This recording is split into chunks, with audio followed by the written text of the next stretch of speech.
ಮಾಜಿ ಸಿಎಂ ಜಗದೀಶ್ ಶೆಟ್ಟರ್ ಮರಳಿ ಬಿಜೆಪಿಗೆ ಸೇರ್ಪಡೆಯಾಗಿದ್ದು ರಾಜ್ಯ ರಾಜಕೀಯದಲ್ಲಿ ಸಂಚಲನ ಸೃಷ್ಟಿ ಮಾಡಿದೆ. ಇಂದು ದಿಢೀರ್ ದೆಹಲಿ ವಿಮಾನ ಹತ್ತಿದ್ದ ಶೆಟ್ಟರ್ ಕೇಂದ್ರ ನಾಯಕರು ಮತ್ತೆ ಬಿಎಸ್ವೈ ಸಮ್ಮುಖದಲ್ಲಿ ಮತ್ತೆ ಕೇಸರಿ ಶಾಲು ಹೊದ್ಕೊಂಡಿದ್ದಾರೆ. ಈ ಸುದ್ದಿಗಳನ್ನು ನೋಡೋಣ ಮರಳಿ ಮನೆಗೆ ನ್ಯೂಸ್ ಎಕ್ಸ್‌ಪ್ರೆಸ್‌ನಲ್ಲಿ. ಮಾಜಿ ಸಿಎಂ ಜಗದೀಶ್ ಶೆಟ್ಟರ್ ಕಾಂಗ್ರೆಸ್ ತೊರೆದು ಬಿಜೆಪಿಗೆ ಮರಳಿದ್ದಾರೆ. ವಿಧಾನಸಭೆ ಟಿಕೆಟ್ ವಿಚಾರವಾಗಿ ಶೆಟ್ಟರ್ ಏಪ್ರಿಲ್ನಲ್ಲಿ ಬಿಜೆಪಿ ಬಿಟ್ಟು ಹೋಗಿದ್ರು.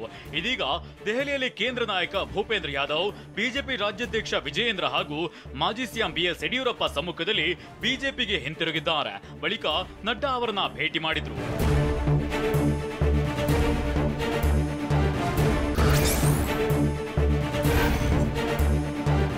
ಮೋದಿ ಅವರು ಮತ್ತೊಮ್ಮೆ ಪ್ರಧಾನಿಯಾಗಬೇಕು, ಬಿಜೆಪಿ ಹೆಚ್ಚಿನ ಶಕ್ತಿ ತುಂಬಲು ನಾನು ಮರಳಿ ಬಿಜೆಪಿಗೆ ಸೇರಿದ್ದೇನೆ ಅಂತ ಜಗದೀಶ್ ಶೆಟ್ಟರ್ ಹೇಳಿದ್ದಾರೆ. ಅಲ್ಲದೆ ಮೋದಿ ನೇತೃತ್ವದಲ್ಲಿ ದೇಶ ಇನ್ನಷ್ಟು ಪ್ರಗತಿ ಸಾಧಿಸಬೇಕು ಅಂತ ಶೆಟ್ಟರ್ ಹೇಳಿದ್ದಾರೆ. ಬಹಳ ಮುಖ್ಯವಾಗಿ ಇವತ್ತು ದೇಶದ ಮುಂದೆ ಇರುವಂಥದ್ದು ದೇಶವನ್ನು ಒಗ್ಗೂಡಿಸುವಂಥದ್ದು, ದೇಶದ ರಕ್ಷಣೆ ಮತ್ತು ದೇಶದ ಹಿತರಕ್ಷಣೆ. ಈ ಹಿನ್ನೆಲೆಯಲ್ಲಿ ಕಳೆದ 10 ವರ್ಷದಿಂದ ನಮ್ಮ ದೇಶದ ಪ್ರಧಾನಮಂತ್ರಿ ನರೇಂದ್ರ ಮೋದಿಜಿಯವರು ಏನು ಭಾರತದ ಒಂದು ಪ್ರಗತಿಗೆ, ಇಡೀ ಜಗತ್ತಿನಲ್ಲಿ ಭಾರತದ ಒಂದು ಶಕ್ತಿ ವೃದ್ಧಿಸಲಿಕ್ಕೆ ಏನು ಕೆಲಸ ಮಾಡಿದ್ದಾರೆ, ಅವರು ಮತ್ತೊಮ್ಮೆ ಪ್ರಧಾನಮಂತ್ರಿಗಳಾಗಬೇಕು ಮತ್ತು ಭಾರತೀಯ ಜನತಾ ಪಾರ್ಟಿ ಇನ್ನೂ ಹೆಚ್ಚು ಶಕ್ತಿಯುತವಾಗಿ ಬೆಳಿಬೇಕು ಅನ್ನುವಂಥ ವಿಷಯನ ಇಟ್ಕೊಂಡು ಇವತ್ತು ಭಾರತೀಯ ಜನತಾ ಪಾರ್ಟಿಗೆ ನಾನು ಮರು ಸೇರ್ಪಡೆ ಆಗ್ತಾ ಇದ್ದೇನೆ. ಪರಿಷತ್ ಸಭಾಪತಿ ಬಸವರಾಜ ಹೊರಟ್ಟಿ ಅವರಿಗೆ ಇಮೇಲ್ ಮೂಲಕ ಜಗದೀಶ್ ಶೆಟ್ಟರ್ ಎಂಎಲ್ಸಿ ಸ್ಥಾನಕ್ಕೆ ರಾಜೀನಾಮೆ ಸಲ್ಲಿಸಿದ್ದಾರೆ. ಈ ಬಗ್ಗೆ ಮಾಹಿತಿ ನೀಡಿದ ಜಗದೀಶ್ ಶೆಟ್ಟರ್ ಕಾಂಗ್ರೆಸ್ ಪ್ರಾಥಮಿಕ ಸದಸ್ಯತ್ವ ಸ್ಥಾನಕ್ಕೂ ರಾಜೀನಾಮೆ ನೀಡಿದ್ದೇನೆ ಎಂದಿದ್ದಾರೆ. ಕರ್ನಾಟಕದ ವಿಧಾನ ಪರಿಷತ್ತಿನ ಸಭಾಪತಿಗಳಂತ ಮಾನ್ಯ ಬಸವರಾಜ ಹೊರಟ್ಟಿ ಅವರಿಗೂ ನಾನು ಫೋನಲ್ಲಿ ಮಾತಾಡಿದ್ದೇನೆ ಮತ್ತು ಈಗಾಗಲೇ ಇಮೇಲ್ ಮುಖಾಂತರ ಸದಸ್ಯತ್ವಕ್ಕೆ ನಾನು ಈಗಾಗಲೇ ರಾಜೀನಾಮೆಯನ್ನು ಕೊಟ್ಟಿದ್ದೇನೆ. ರಾಷ್ಟ್ರೀಯ ಕಾಂಗ್ರೆಸ್ ಪಾರ್ಟಿಯ ಅಧ್ಯಕ್ಷರಂತ ಡಿ.ಕೆ. ಶಿವಕುಮಾರ್ ಅವರಿಗೂ ಸಹಿತ ಕಾಂಗ್ರೆಸ್ ಪಕ್ಷದ ಪ್ರಾಥಮಿಕ ಸದಸ್ಯತ್ವಕ್ಕೆ ರಾಜೀನಾಮೆ ಕೊಟ್ಟಿದ್ದನ್ನು ಇಮೇಲ್ ಮೇಲೆ ಅವರು ಕಳಿಸಿದ್ದೇನೆ. ಶೆಟ್ಟರ್ ಬಿಜೆಪಿಗೆ ಸೇರ್ತಿದ್ದಂತೆ ಕಾರ್ಯಕರ್ತರ ಸಂಭ್ರಮ ಮುಗಿಲು ಮುಟ್ಟಿದೆ. ಹುಬ್ಬಳ್ಳಿಯ ಶೆಟ್ಟರ್ ಮನೆ ಬಳಿ ಜೈ ಶ್ರೀರಾಮ್ ಘೋಷಣೆ ಕೂಗಿ ಕಾರ್ಯಕರ್ತರು ಹರ್ಷೋದ್ಗಾರ ಮೊಳಗಿಸಿದ್ದಾರೆ. ಬಳಿಕ ಶೆಟ್ಟರ್ ಮನೆಯಲ್ಲಿ ಮತ್ತು ಬಿಜೆಪಿ ನಾಯಕರ ಫೋಟೋ ರಾರಾಜಿಸುತ್ತಿದೆ. ಮೋದಿ ಮತ್ತು ಅಮಿತ್ ಶಾ ಜೊತೆ ಇರೋ ಫೋಟೋಗಳನ್ನ ಬೆಂಬಲಿಗರು ಶೆಟ್ಟರ್ ನಿವಾಸದಲ್ಲಿ ಮತ್ತೆ ಅಳವಡಿಸಿದ್ದಾರೆ.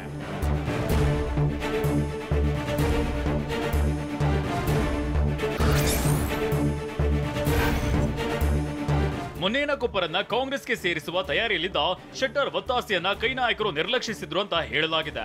ಎಲ್ಲ ಸರ್ವೆ ಮಾಡಿಸಿ ಪಕ್ಷಕ್ಕೆ ಸೇರಿಸಿ, ಆದ್ರೆ ಟಿಕೆಟ್ ಕೊಡುವುದಿಲ್ಲ ಅಂತ ಹೇಳಿದ್ರಂತೆ. ಶೆಟ್ಟರ್ ಹೇಳಿಕೆ ನಿರ್ಲಕ್ಷಿಸಿದ್ದಕ್ಕೆ ಅವರನ್ನ ಮರಳಿ ಬಿಜೆಪಿಗೆ ತರಲು ಖುದ್ದು ಮುನೇನಕೊಪ್ಪ ಮುಂದಾಳತ್ವ ವಹಿಸಿದ್ರು. ಇದೀಗ ಅಂತಿಮವಾಗಿ ಕೈಕೊಟ್ಟು ಬಿಜೆಪಿಗೆ ಮರಳಿದ್ದಾರೆ.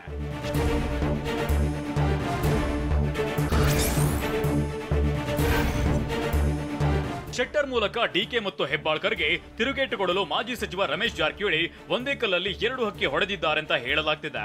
ಹೆಬ್ಬಾಳ್ಕರ್ ಮನೆಯಲ್ಲಿ ಯಾರಾದ್ರೂ ಸ್ಪರ್ಧಿಸಿದ್ರೆ ಶೆಟ್ಟರ್ ಅನ್ನ ಗೆಲ್ಲಿಸಿಕೊಂಡು ಬರ್ತೀವಿ ಅಂತ ಹೈಕಮಾಂಡ್ಗೆ ಜಾರಕಿಹೊಳಿ ಹೇಳಿದ್ರಂತೆ.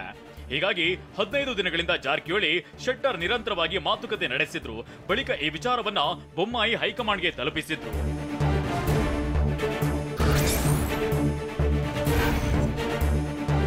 ಬಿಜೆಪಿಗೆ ಮರಳಿರುವ ಜಗದೀಶ್ ಶೆಟ್ಟರ್ ಧಾರವಾಡ ಲೋಕಸಭೆ ಬಿಜೆಪಿ ಅಭ್ಯರ್ಥಿ ಆಗ್ತಾರೆ ಎಂಬ ಚರ್ಚೆ ಶುರುವಾಗಿದೆ. ಧಾರವಾಡ ಕ್ಷೇತ್ರದಿಂದ ಭಾರಿ ಲಿಂಗಾಯತ ನಾಯಕರಿಗೆ ಕೊಡಬೇಕನ್ನೋ ಒತ್ತಾಯ ಬಿದ್ದು, ಹೀಗಾಗಿ ಜೋಶಿ ಕ್ಷೇತ್ರ ಬದಲಾವಣೆ ಮಾಡ್ತಾರೆ ಅನ್ನೋ ವದಂತಿ ಹಬ್ಬಿದೆ. ಜೊತೆಗೆ ಜೋಶಿ ಅವರನ್ನ ಬಿಜೆಪಿ ರಾಷ್ಟ್ರೀಯ ಅಧ್ಯಕ್ಷರನ್ನಾಗಿ ಮಾಡ್ತಾರೆ ಅನ್ನೋ ಚರ್ಚೆ ಕೂಡ ನಡೆದಿದೆ.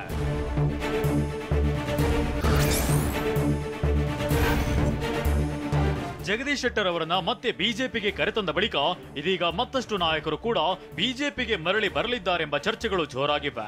ಅದರಲ್ಲೂ ಕಳೆದ ವಿಧಾನಸಭಾ ಚುನಾವಣೆ ವೇಳೆ ಬಿಜೆಪಿ ಬಿಟ್ಟು ಹೋಗಿದ್ದ ಲಕ್ಷ್ಮಣ ಸವದಿ ಅವರನ್ನ ಬಿಜೆಪಿ ಕರೆತರುವ ಸಾಧ್ಯತೆ ಇದೆ ಎನ್ನಲಾಗಿದೆ. ಈ ಮೂಲಕ ಶೆಟ್ಟರ್ ಜೊತೆ ಶಾಸಕ ಲಕ್ಷ್ಮಣ ಸವದಿ ಕೂಡ ವಾಪಸ್ ಆಗುವ ನಿರೀಕ್ಷೆ ಇದೆ ಅಂತ ಹೇಳಲಾಗ್ತಿದೆ.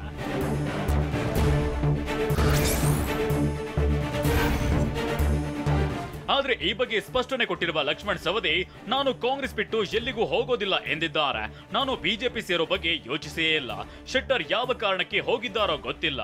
ಶೆಟ್ಟರ್ ವೈಯಕ್ತಿಕ ವಿಚಾರದ ಬಗ್ಗೆ ಮಾತನಾಡೋದಿಲ್ಲ ಅಂತ ಹೇಳಿದ್ದಾರೆ. ಅಂತ ಪ್ರಶ್ನೆ ನನ್ನ ಮುಂದೆ ಬರಲ್ಲ. ನಾನು ಒಂದು ಸರಿ BJPಯನ್ನು ಬಿಟ್ಟು ಈಗೇನು ಕಾಂಗ್ರೆಸ್ ಸೇರ್ಪಡೆಯಾಗಿದ್ರು ಕಾಂಗ್ರೆಸ್ಸಲ್ಲೇ ಮುಂದುವರಿತೀವಿ ಅಂತ ಪ್ರಶ್ನೆ ನನ್ನ ಮುಂದಿಲ್ಲ. BJP ಅವರಿಗೆ ಈಗ ಲೋಕಸಭಾ ಚುನಾವಣೆಯ ಅಗತ್ಯತೆ ಇದೆ ಮತ್ತು ಅನಿವಾರ್ಯತೆ ಇದೆ. ಅದರಿಂದ ಎಲ್ಲರೂ ಸಂಪರ್ಕ ಮಾಡ್ತಾರೆ, ಎಲ್ಲರೂ ಬರ್ಮಾಡ್ಕೋತೀವಿ, ಬನ್ನಿ, ಆಗಿದ್ದಾಯಿತು, ಓದೋದು ಹೋಯ್ತು, ಬನ್ನಿ ಅಂತ ಕೇಳ್ತಾರೆ. ಅವರವ್ರ ಇಚ್ಛಾನುಸಾರ ಅವರವರು ತೀರ್ಮಾನಗಳನ್ನು ಮಾಡ್ತಾರೆ. ಕಾಂಗ್ರೆಸ್ಗೆ ಕೈಕೊಟ್ಟು ಬಿಜೆಪಿಗೆ ಹೋಗಿರುವ ಜಗದೀಶ್ ಶೆಟ್ಟರ್ ವಿರುದ್ಧ ಕಾಂಗ್ರೆಸ್ ನಾಯಕರಲ್ಲಿ ಕಿಚ್ಚು ಹೆಚ್ಚಿದೆ. ಅದರಲ್ಲೂ ಸಿಎಂ ಮತ್ತು ಡಿಸಿಎಂ ಡಿಕೆ ಶೆಟ್ಟರ್ ವಿರುದ್ಧವಾಗಿ ಬೇಸರವನ್ನ ಹೊರಹಾಕಿದ್ದಾರೆ. ಈ ಸುದ್ದಿಗಳನ್ನು ನೋಡೋಣ ಕೈಕೊಟ್ಟ ಶೆಟ್ಟರ್ ನ್ಯೂಸ್ ಎಕ್ಸ್‌ಪ್ರೆಸ್‌ನಲ್ಲಿ. ಬಿಜೆಪಿಗೆ ಜಗದೀಶ್ ಶೆಟ್ಟರ್ ಮರು ಸೇರ್ಪಡೆಯಾದ ವಿಚಾರವಾಗಿ ಮಾತನಾಡಿದ ಸಿಎಂ ಸಿದ್ದರಾಮಯ್ಯ, ಕಾಂಗ್ರೆಸ್ ಪಕ್ಷದಲ್ಲಿ ಶೆಟ್ಟರ್ಗೆ ಯಾವುದೇ ಅನ್ಯಾಯ ಆಗಿಲ್ಲ ಅಂತ ಹೇಳಿದ್ದಾರೆ. ಅಸೆಂಬ್ಲಿ ಚುನಾವಣೆಯಲ್ಲಿ ಸೋತರು ಅವ್ರ ಕ್ಷೇತ್ರದಲ್ಲಿ, ಆಮೇಲೆ MLC ಮಾಡಿದ್ದೀವಿ ನಾವು. ಸೊ ಕಾಂಗ್ರೆಸ್ ಪಕ್ಷದಲ್ಲಿ ಅವರಿಗೆ ಯಾವುದೇ ಅನ್ಯಾಯ ಆಗಿಲ್ಲ, ಅವಮಾನನೂ ಕೂಡ ಆಗಿಲ್ಲ. ಅವ್ರನ್ನ ಗೌರವಯುತವಾಗಿ ನಡೆಸ್ಕೊಂಡಿದ್ದೀವಿ. ನಂಗೆ ಗೊತ್ತಿಲ್ಲ, ಈ ಡೆವಲಪ್ಮೆಂಟ್ ಗೊತ್ತಿಲ್ಲ ನನಗೆ.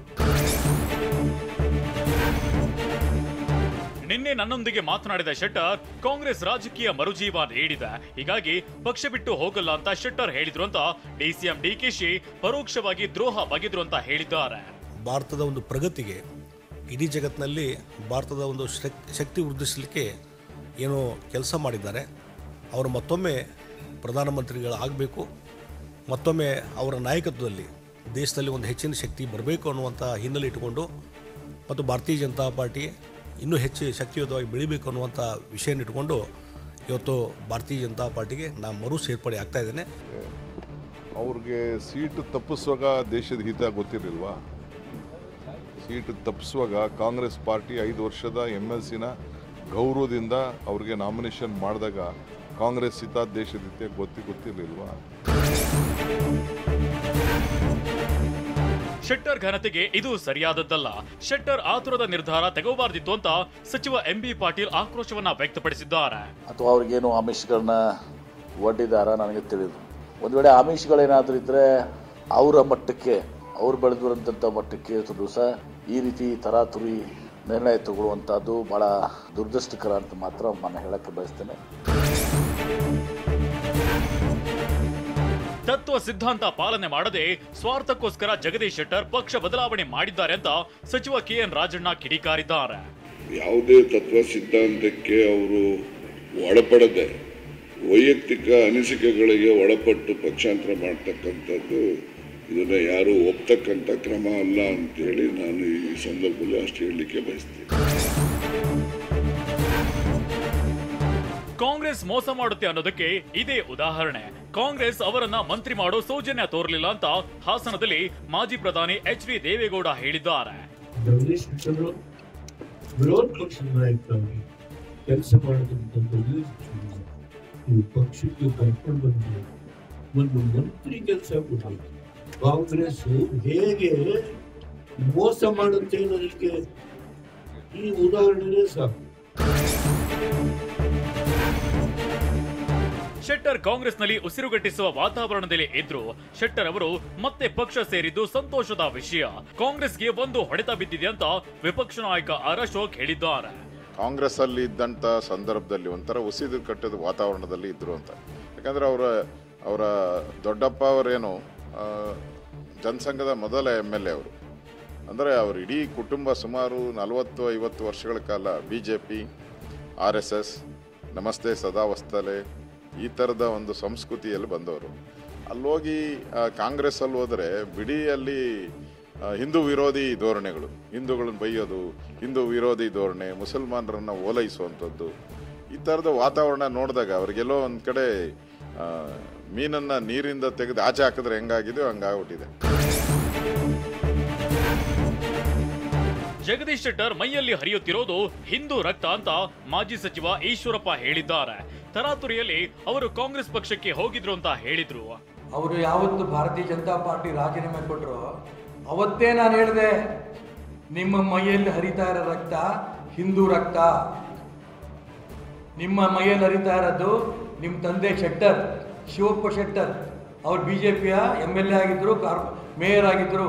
ಅವರ ರಕ್ತ ನಿಮ್ಮ ಎಲ್ಲ ಹರಿತಾ ಇದೆ.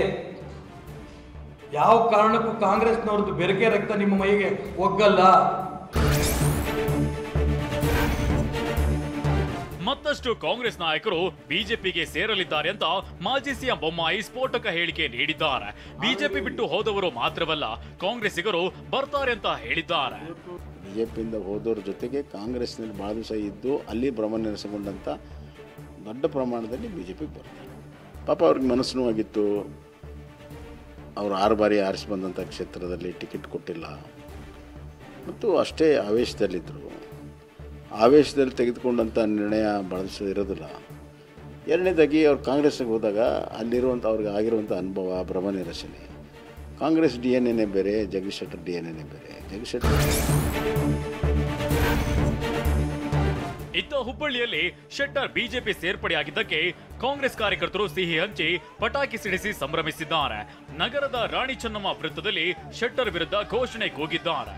ಅಲ್ಲದೆ ಶೆಟ್ಟರ್ ಭಾವಚಿತ್ರಕ್ಕೆ ಚಪ್ಪಲಿಯಿಂದ ಹೊಡೆದು ಆಕ್ರೋಶವನ್ನ ವ್ಯಕ್ತಪಡಿಸಿದ್ದಾರೆ.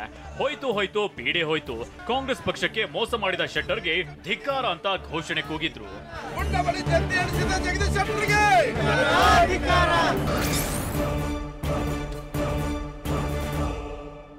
ಲೋಕಸಭೆ ಚುನಾವಣೆಗೆ ಇನ್ನೇನು ಕೆಲವು ತಿಂಗಳುಗಳು ಬಾಕಿ. ರಾಜ್ಯದಲ್ಲಿ ಈಗಿನಿಂದಲೇ ಚಟುವಟಿಕೆಗಳು ಗರಿಗೆದರಿದ್ದು 3 ಪಕ್ಷಗಳು ಅಭ್ಯರ್ಥಿ ಆಯ್ಕೆಗೆ ಕಸರತ್ತು ನಡೆಸಿವೆ. ಈ ಸುದ್ದಿಗಳನ್ನು ನೋಡೋಣ ಲೋಕತಂತ್ರ ನ್ಯೂಸ್ ಎಕ್ಸ್‌ಪ್ರೆಸ್ನಲ್ಲಿ. ದಕ್ಷಿಣ ಕನ್ನಡ ಲೋಕಸಭೆ ಕ್ಷೇತ್ರದಲ್ಲಿ ಬಿಜೆಪಿ ಟಿಕೆಟ್ ಕಸರತ್ತು ಜೋರಾಗಿದೆ. ಈ ಬಾರಿ ಸಂಸದ ನಳಿನ್ ಕುಮಾರ್ ಕಟೀಲಿಗೆ ಟಿಕೆಟ್ ಕೈತಪ್ಪುವ ಸಾಧ್ಯತೆ ಇದೆ. ಕಟೀಲಿಗೆ ಬಿಜೆಪಿ ಹಾಗೂ ಸಂಘಟನೆ ಕಾರ್ಯಕರ್ತರು ವಿರೋಧ ವ್ಯಕ್ತಪಡಿಸಿದ್ದಾರೆ ಎನ್ನಲಾಗಿದೆ. ದಕ್ಷಿಣ ಕನ್ನಡ ಬಿಜೆಪಿ ಭದ್ರಕೋಟೆಯಾಗಿದ್ದು ಬದಲಿ ಅಭ್ಯರ್ಥಿಗೆ ಮಣೆ ಹಾಕುವ ಚಿಂತನೆ ನಡೆದಿದೆ.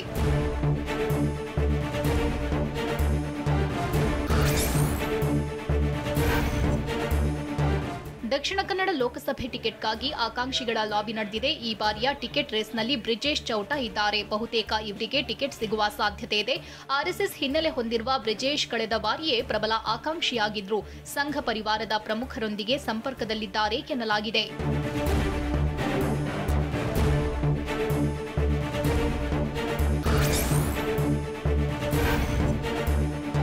ಮಾಜಿ ಸಿಎಂ ಬಸವರಾಜ ಬೊಮ್ಮಾಯಿ ನಿವಾಸ ಪವರ್ ಸೆಂಟರ್ ಆಗಿ ಮಾರ್ಪಟ್ಟಿದೆ. ಬೆಳಗಾವಿಯ 2 ಕ್ಷೇತ್ರಗಳ ಬಹುತೇಕ ಆಕಾಂಕ್ಷಿಗಳು ಬೊಮ್ಮಾಯಿರನ್ನ ಭೇಟಿಯಾಗಿದ್ದಾರೆ. ಮಾಜಿ ಸಂಸದ ರಮೇಶ್ ಕತ್ತಿ, ಸಂಸದ ಅಣ್ಣಾ ಸಾಹೇಬ್ ಜೊಲ್ಲೆ, ಮಾಜಿ ಶಾಸಕ ಸಂಜಯ್ ಪಾಟೀಲ್, ಸದಾನಂದಗೌಡ ಭೇಟಿ ಕೊಟ್ಟಿದ್ದಾರೆ. ಸೋಮವಾರ 2 ಗಂಟೆಗಳ ಕಾಲ ಸದಾನಂದಗೌಡ ಚರ್ಚೆ ನಡೆಸಿದ್ರು.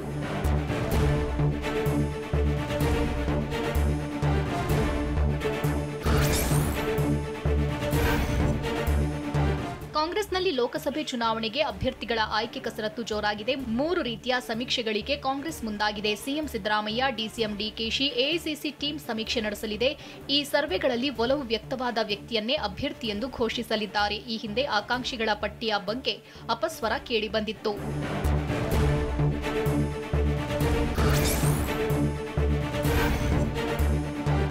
ನಮ್ಮ ಬಿಜೆಪಿ ನಡುವೆ ಸೀಟು ಹಂಚಿಕೆ ಅಂತಿಮ ಆಗಿಲ್ಲ ಅಂತ ಜೆಡಿಎಸ್ ವರಿಷ್ಠ ಎಚ್.ಡಿ. ದೇವೇಗೌಡ ಹೇಳಿದ್ದಾರೆ. ಮುಂದಿನ ವಾರದಲ್ಲಿ ಸೀಟು ಹಂಚಿಕೆ ತೀರ್ಮಾನ ಆಗಬಹುದು. ಲೋಕಸಭೆಯಲ್ಲಿ ನಾವು ಬಿಜೆಪಿ ಒಂದಾಗಿ ಹೋರಾಡ್ತೇವೆ ಅಂತ ಹೇಳಿದ್ರು. ತೀರ್ಮಾನ ಮಾಡೋದು ಅವರಿಗೆ ಸೇರಿದ್ದು. ಆದರೆ ನನಗೆ ಗೊತ್ತಿರೋ ಹಾಗೆ ಇಲ್ಲಿವರೆಗೂ ಆ ರೀತಿಯ ಮಾತನಾಡಲಿಲ್ಲ. ಹಾಸನ ಲೋಕಸಭೆ ಕ್ಷೇತ್ರದ ಬಗ್ಗೆ ಮಾಜಿ ಸಿಎಂ ಎಚ್.ಡಿ. ದೇವೇಗೌಡರು ಮಾತನಾಡಿದ್ದಾರೆ. ಹಾಸನದಲ್ಲಿ ನಾನು ಸ್ಪರ್ಧಿಸೋದಿಲ್ಲ, ಪ್ರಜ್ವಲ್ ರೇವಣ್ಣ ಪರವಾಗಿ ಮತಯಾಚನೆ ಮಾಡ್ತೀನಿ ಎಂದಿದ್ದಾರೆ. ಲೋಕಸಭೆ ಸದಸ್ಯರಾಗಿದ್ದರು ಪ್ರಜ್ವಲ್ ರೇವಣ್ಣವರು, ಅವರಿಗೆ ಸಂಪೂರ್ಣವಾಗಿ ನಾನು ಜನಗಳ ಮತವನ್ನು ನಾನಾಗೆ ಹೋಗಿ ಜನಗಳ ಮುಂದೆ ಕೈ ಚಾಚಿ ಕೇಳಿ. ಜನವರಿ 27ರಂದು ದೆಹಲಿಯಲ್ಲಿ ಬಿಜೆಪಿ ಹಾಗೂ ಜೆಡಿಎಸ್ ನಾಯಕರ ಸಭೆ ನಡೆಯಲಿದೆ. 4 ಕ್ಷೇತ್ರಗಳ ಬದಲು 3 ಕ್ಷೇತ್ರಗಳಲ್ಲಿ ಸ್ಪರ್ಧೆಗೆ ಜೆಡಿಎಸ್ ನಿರ್ಧರಿಸಿದೆ ಎನ್ನಲಾಗಿದೆ. ಬಿಜೆಪಿ ಹಾಸನ, ಮಂಡ್ಯ ಕ್ಷೇತ್ರ ಬಿಟ್ಟುಕೊಡಲಿದೆ ಎನ್ನಲಾಗಿದೆ. ಈ ನಡುವೆ ದೇವೇಗೌಡರು ಪ್ರಜ್ವಲ್ ರೇವಣ್ಣ ಪರವಾಗಿ ಚುನಾವಣಾ ಪೂರ್ವ ಪ್ರಚಾರ ಆರಂಭಿಸಿದ್ದಾರೆ.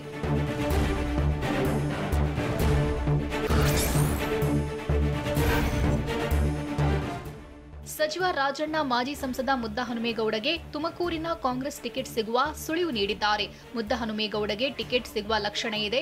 100ಕ್ಕೆ 99% ಕಾಂಗ್ರೆಸ್ ಟಿಕೆಟ್ ಸಿಗುವಂತಹ ಸಂದರ್ಭ ಇದೆ ಅಂತ ಹೇಳಿದ್ದಾರೆ.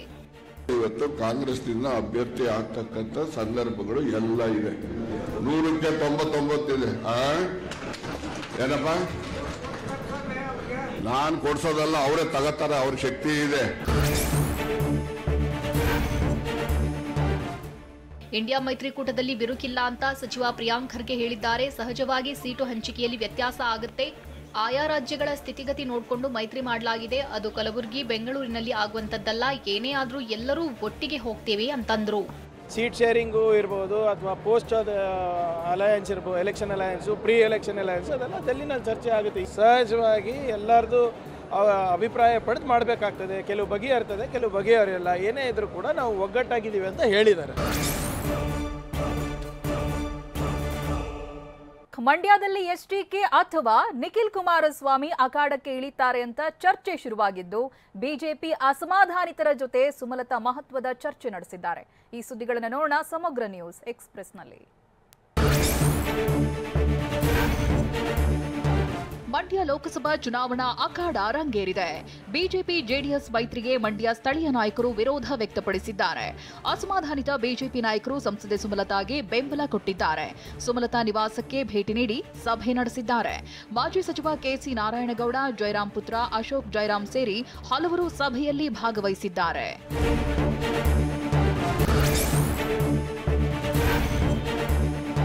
ಮಂಡ್ಯ ಬಿಜೆಪಿ ನಾಯಕರು ಸಂಸದೆ ಸುಮಲತಾ ಅಂಬರೀಷ್ಗೆ ಬೆಂಬಲಕ್ಕೆ ನಿಂತಿದ್ದಾರೆ. ಮಂಡ್ಯ ಕ್ಷೇತ್ರದಿಂದ ಸಂಸದೆ ಸುಮಲತಾ ಸ್ಪರ್ಧಿಸಬೇಕು. ಮಂಡ್ಯವನ್ನ ಜೆಡಿಎಸ್ ನಾಯಕರಿಗೆ ಯಾಕೆ ಕೊಡಬೇಕು ಅಂತ ಕೆಸಿ ನಾರಾಯಣಗೌಡ ಗರಂ ಆಗಿದ್ದಾರೆ. ಜೆಡಿಎಸ್ನವರು ಮಂಡ್ಯ ಜಿಲ್ಲೆನೇ ಯಾಕಬೇಕು, ನಮಗೆ ಬಿಟ್ಕೊಡ್ಲಿ. ಯಾಕೆಂದರೆ ಸರ್ಕಾರಕ್ಕೆ ಅಲೈನ್ಸ್ ಆಗ್ತಾ ಇರುವಂಥ ಸಂದರ್ಭದಲ್ಲಿ ಅವ್ರು ಬೇರೆ ಕಡೆ ಮಾಡ್ಬೋದು. ಬಿಹಾರ ಸಿಎಂ ನಿತೀಶ್ ಆರ್ಜೆಡಿ ಜೊತೆಗಿನ ಸಂಬಂಧ ಮುರಿದು ಬಿಜೆಪಿ ಸೇರುವ ಸಾಧ್ಯತೆ ಇದೆ ಎಂಬ ಮಾತು ಕೇಳಿಬರ್ತಿದೆ. ಲಾಲು ಪ್ರಸಾದ್ ಯಾದವ್ ಅವರ ಪುತ್ರಿ ರೋಹಿಣಿ ಆಚಾರ್ಯ ಕೂಡ ಸನ್ನೆಗಳ ಮೂಲಕ ನಿತೀಶ್ ವಿರುದ್ಧ ವಾಗ್ದಾಳಿ ನಡೆಸಿದ್ದಾರೆ. ಟ್ವಿಟರ್ನಲ್ಲಿ ಈ ಬಗ್ಗೆ ಪೋಸ್ಟ್ ಮಾಡಿದ್ದ ಅವರು ಆಮೇಲೆ ಅವುಗಳನ್ನು ಅಳಿಸಿ ಹಾಕಿದ್ದಾರೆ.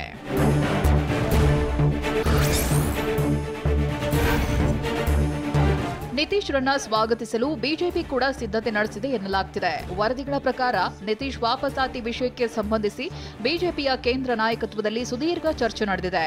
ನಿತೀಶ್ ವಾಪಸಾತಿ ಬಗ್ಗೆ ಪ್ರಧಾನಿ ಮೋದಿ, ಗೃಹ ಸಚಿವ ಅಮಿತ್ ಶಾ ಹಾಗೂ ಬಿಜೆಪಿ ರಾಷ್ಟ್ರೀಯ ಅಧ್ಯಕ್ಷ ಜೆಪಿ ನಡ್ಡಾ ನಡುವೆ 3 ಗಂಟೆಗಳ ಕಾಲ ಚರ್ಚೆ ನಡೆದಿದೆ ಎನ್ನಲಾಗ್ತಿದೆ.